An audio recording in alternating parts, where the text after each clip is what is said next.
Sorry mummy जी, उठने में late होगी, मैं बस अभी आई। ओह सॉरी, पाय लगो अम्मी जान। नहीं, हाथ लगो अम्मी जी। नहीं, हाथ चूमो अम्मी जान। नहीं, भीख मांगो अम्मी जान। नहीं, जय श्री राम अम्मी जी।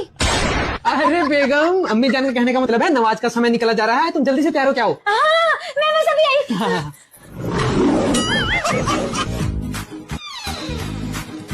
ये क्या है? लेकिन एक सेकंड सुनो तो।